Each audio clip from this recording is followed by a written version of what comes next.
incertidumbre por la desaceleración de China y su estrechez crediticia llevó a diversos bancos de inversión internacionales a corregir sus expectativas para el precio del cobre.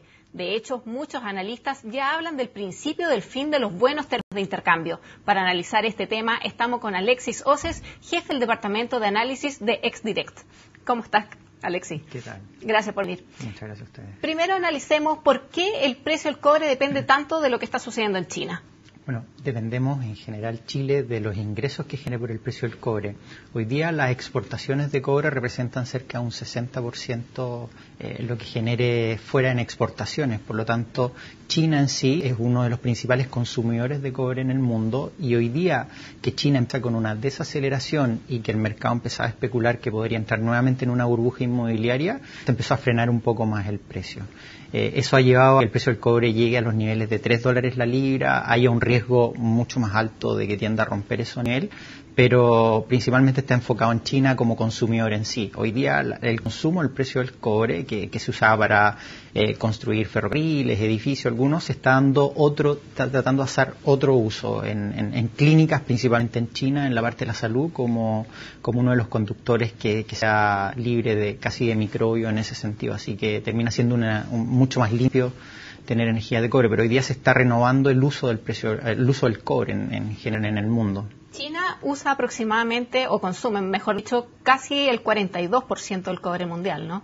Aproximadamente sí. Los otros son algunos consumidores un poco más chicos, pero China termina siendo uno de los más grandes consumidores de cobre a nivel mundial. Acá en Chile por lo menos siempre vemos que cuando el cobre sube, el dólar baja. ¿Es efectivo? ¿Siempre se da esa relación? Esa es una relación fundamental que uno enseña en la universidad y que uno la aprende, pero en verdad los mercados no es así.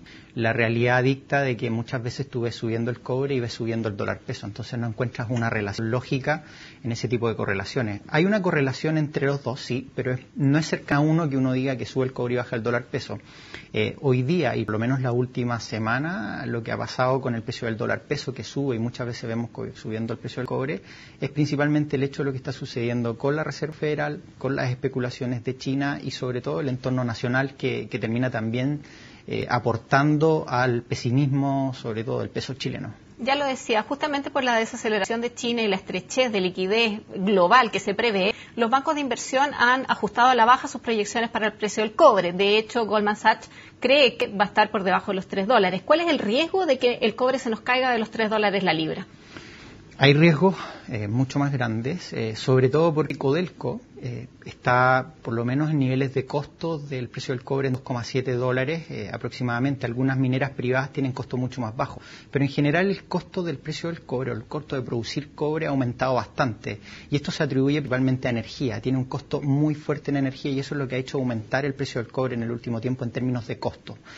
Cuando nosotros teníamos $4 en la libra el precio del cobre, no nos importaba que tuviésemos 2,7, 2,5 dólares en términos de costo, pero hoy día que el precio del cobre está más bajo, está en un umbral de $3 y pudiese llegar a 2,7, lo más probable es que se vea afectado. Uno, el presupuesto que se hizo en base a lo que podría generar con el precio del cobre, y segundo, que ver un precio del cobre mucho más bajo te limita a que tú puedas gastar mucho más en términos fiscales que te permite hacer crecimiento o dar crecimiento a Chile en los próximos años. Hoy día lo que más se ha cuestionado es el crecimiento de Chile. Tú tienes el dato de hace un par de semanas atrás, que tenía Chile creciendo un 4,4%. Todos los analistas esperaban cercano a un 5%, y al final eso terminó haciendo que el precio del dólar peso subiera a 500 pesos, rompiera la barrera de 500. Entonces, para mí, el piso fundamental del precio del cobre termina siendo $3, y si lo rompe y llega a 2,7, vamos a tener un riesgo mucho más alto, por lo menos en términos de ingresos, y segundo, que va a afectar el precio del dólar peso mucho más. Y por el contrario, tendríamos que olvidarnos de cifras de lo que tú hablabas de esos $4. Mira, hoy día se habla de un superciclo de los commodities que empezó el 2005-2006 que se está acabando completamente. Ese viento en cola que se hablaba de los commodities que venía subiendo se está acabando. Hoy día vemos proyecciones bajistas al precio del cobre, sin embargo creemos que de aquí a septiembre, octubre, el precio del cobre va a estabilizarse en términos de $3,4-3,5 la libra. ¿Por qué fuerzas estarían influyendo para esa recuperación? Uno, China, que lo que pasa es que la última semana en sí en particular, China venía mostrando una desaceleración muy grande. Goldman Sachs bajó las proyecciones de precio del cobre, incluso bajó las proyecciones de China en crecimiento, 7,6 a 7,4. Y eso afecta, sin duda alguna, al ánimo de los inversionistas respecto al precio del cobre, eso lo hace bajar. Hoy día vemos que el día lunes, que se hablaba de una burbuja inmobiliaria en China, hoy día se desmiente y se empieza a comentar que si bien China tiene provincias autónomas que están dando liquidez, que hoy día no hay un problema de iliquidez, que es lo que podría pasar. China venía hace por lo menos 4 años, 5 años, frenando la posible burbuja inmobiliaria y eso hizo que China desacelerara desde los 2 dígitos hasta 8%, 7,6%. Entonces hoy día vemos a China como uno de los principales consumidores de precio de cobre, pero con una desaceleración bastante importante, pues se esperaba un 8% de crecimiento, hoy día ya va en su 7,6%. Esta desaceleración también la vemos en India y en Brasil, lo cual ha redundado en que los inversionistas como que ya están dejando un poco de ver a los mercados emergentes para irse nuevamente a los mercados desarrollados, ¿no? Sí, yo pienso que van a empezar a abordar de nuevamente los mercados emergentes, sobre todo ya en esta segunda parte del semestre. Me da la impresión de que si bien la bolsa local se encuentra un poco más cara de lo normal, está la segundo más caro en Latinoamérica en términos de después de México, creo que hay un gran potencial en Chile en términos de crecimiento, pero eso va a contrastar sobre todo con el hecho de que Chile tienda a crecerse un 5%. Si nosotros vemos crecer a Chile un 5% y con tasas de inflación que se acercan a un 2% anual, lo más seguro es que va a atraer a muchos de los consumidores extranjeros a que puedan invertir en Chile. Hoy día JP Morgan ya emitió un informe que veía muy atractivo incluso Chile sobre Francia y sobre algunos países que están mucho más desarrollados que nosotros. Hablábamos de las palabras de la Reserva Federal. Eso fortaleció sin duda el precio del dólar y por ende depreció nuestras monedas. ¿Cómo se ve el segundo semestre para las monedas emergentes? Mira, podríamos ver, por ejemplo, tipo de cambio acá en Chile de 520. O sea, es probable.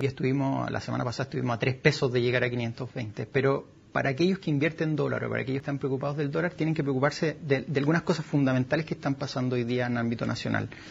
Primero, el hecho de que haya una masiva destrucción de acciones de los fondos A y E que se han pasado de la AFP al E, y eso ha incentivado a vender acciones, por lo tanto la bolsa tiende a corregir.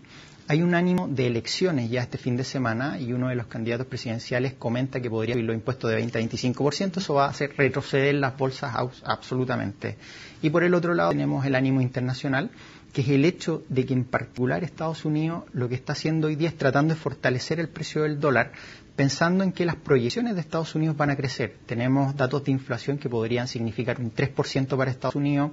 Bernanke comentó que la retirada de estímulos monetarios solo va a ser si la tasa de desempleo cae a 6,5%. Por lo tanto, no se ve que ocurra tanto hacia fin de año, parece.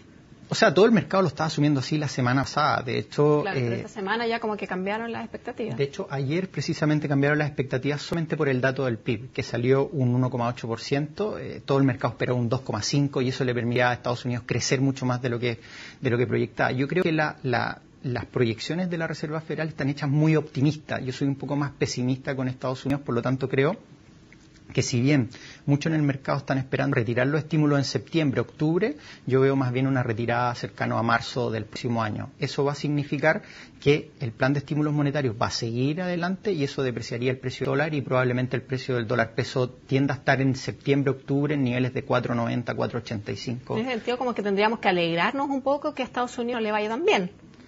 Tenemos, o sea, por el dólar peso sí, pero hay una barrera importante. Por ejemplo, el Banco Central en Chile, a mi parecer y mi punto de vista es que se demoró mucho en actuar en términos del dólar peso.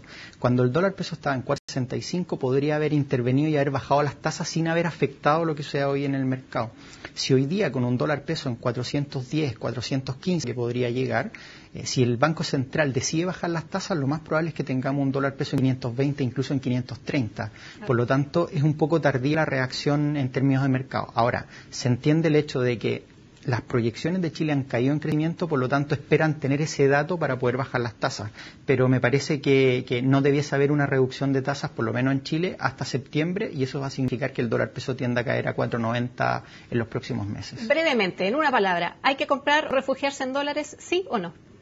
No, yo me vendería en dólares desde los 520, me empezaría a proteger del dólar ya en un posible escenario a la baja de final de año, esperamos que llegue a 4,90.